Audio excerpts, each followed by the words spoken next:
शुभ सकाळ मित्रांनो, स्वागत आहे नितेश ब्लॉग चॅनल मध्ये।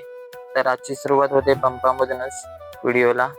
तर सकाळी टँकर आला होता, टँकर वगैरे आला, आम्ही त्या DNCT वगैरे घेतले, टँकर खाली वगैरे केला पटापट, कारण मला आज दुपारनंतर जायचं रत्नागिरीला। तर आपण निघालो होतो रत्नागिरीला जायला, म्हणजे गणपतीपुळ्यातल्या पंपामध्ये आलो होतो। तर इतर काहीतरी मशीनचा प्रॉब्लेम होता, पेट्रोल भेटलं ना आम्हाला, आम्ही तसंच निघालो रत्नागिरीला जायला।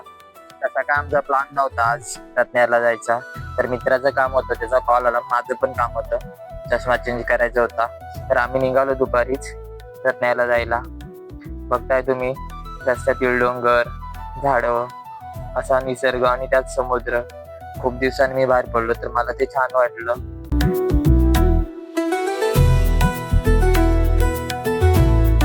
तर आपण आता पोहोचलोय शिरगाव मधील HP पंपात, कारण आपल्याला गणपतीपुळ्यात पेट्रोल भेटलं नव्हतं। मग आम्ही इथे पेट्रोल वगैरे भरलं आणि आम्ही निघालो आमच्या पुढच्या प्रवासाला। तर मित्रांनो, आपण पोहोचलो आता रत्नागिरी मध्ये। इथे भावाचं काम होतं, मोबाईलचे स्पेअर पार्ट वगैरे घ्यायचे होते, तर ते वगैरे घेतले। भावाचं दुकान आहे खंडाळ्यामध्ये, त्याच्यामुळे तो 1-2 दिवस अडकून येत असतो। आपलं काम वगैरे आटपलं आणि आपण निघालो दुसऱ्या कामासाठी। ही आहे रामवालीत आलो, इथे आपलं थोडं काम होतं ते केलं। नंतर आम्ही निघालो माझ्या कामासाठी, तिथे चष्म्याचं वगैरे आपलं काम आटपलं इथे संतोष ऑप्टिकल्स मध्ये। आणि आम्हाला भूक लागली होती, आम्ही इथे थोडा नाश्ता वगैरे केला आणि साखरतर इथे गेलो।